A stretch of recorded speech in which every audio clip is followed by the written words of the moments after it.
मी माधवी किचनमधून मी आज हे आगळंवेगळं माझ्या पद्धतीचं वालाचं बिरडं दाखवत आहे।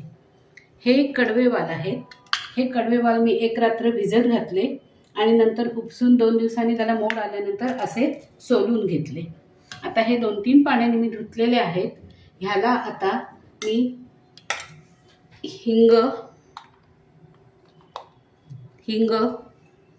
हळद, अर्धा चमचा हळद, हे तिखट आहे, हे 2 चमचे तिखट घेतलेला आहे। हा थोडासा गरम मसाला आहे, थोडासा पाव चमचा। नंतर या मिरच्या 2 चिरून घेतलेल्या आहेत। हा कांदा उभा 2 कांदे घेतले, ते असे जाड चिरून घेतले। हा लसूण 7-8 पाकळ्या घेतल्यात, तो पण ह्याच्यात घालणार। आणि ह्या बिरड्याला सगळं हे चोळून घेणार। आता हे खोबरं घेते,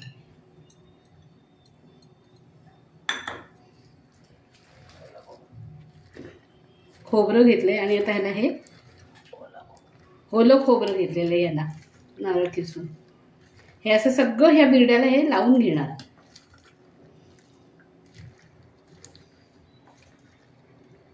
हे टॅमॅटो राहिलं होतं दाखवायचं। हे बारीक 2 टॅमॅटो घेतली, ती पण ह्याला चोळली।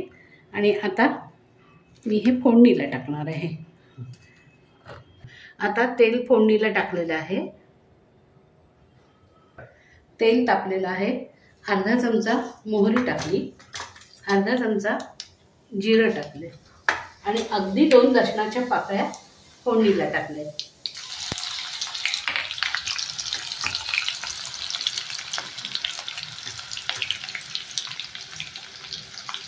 लसूण लाल झालेला आहे, त्याच्यात अगदी थोडी हळद टाकली आणि आता हे मी फोडणीला टाकत आहे।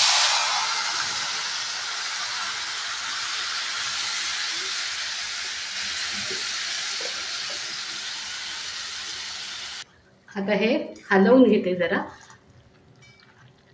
हलवून घेतल्यानंतर त्याच्यात थोडंसं पाणी टाकणार आहे मी, अगदी थोडं। आणि त्याच्यावरती ताट ठेवून वाफ देणार आहे आणि 10 मिनिटं वाफ झाल्यानंतर बिरडं शिजल्यानंतर मीठ आणि गूळ घालणार। हे पाणी ठेवते। 5 मिनिटं झालेली आहेत। आता मी हे बघते, जरा एकदा हलवलं, अजून बिरडं काही शिजलेलं नाही आहे, अजून 10 मिनिटापर्यंत बघणार आणि मग मीठ गूळ घालणार आहे। झालेली आहे। आता मी हे बिरडं काढून घेतलेलं आहे, झाकण काढून घेतलेलं आहे आणि सगळं हळू आता शिजले का हे मी पाहते। हो, आलंय, शिजत आलेलं आहे। आता ह्याच्यामध्ये मी हा गूळ टाकते, मीठ टाकते,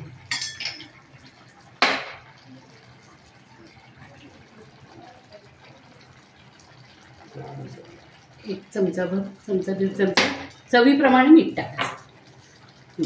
आणि ह्या भाजीला मी वाटण लावलेलं नाहीये, त्यामुळे मी आता ह्याला दूध कणी लावते। दूध कणी म्हणजे हे 1 चमचा तांदळाचं पीठ घेतलेलं आहे आणि त्याच्यात दूध टाकणार आहे। हे दाटपणा येण्याकरता, हे पाहिजे असे याची सक्ती नाही, ज्याला आवडत असेल त्यांनी लावायचं। हे चवीनुसार तांदळाचं पीठ आणि दूध हे कालवून घेतलेलं आहे, हे मी त्याला लावलं। आता हलवून घेते,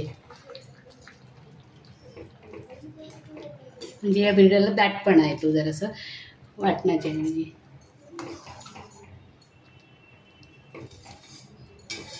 आणि अजून 5 मिनिटं आता मी ह्याच्यावर झाकण ठेवते। अशा झाकण काढते मी, 5 मिनिटं झालेली आहेत। आता ही अशा प्रकारे आपली बिरड्याची भाजी झालेली आहे। तुम्हाला आवडलं करून बघा, आवडली तर माझ्या चॅनलला लाईक आणि सबस्क्राईब करा।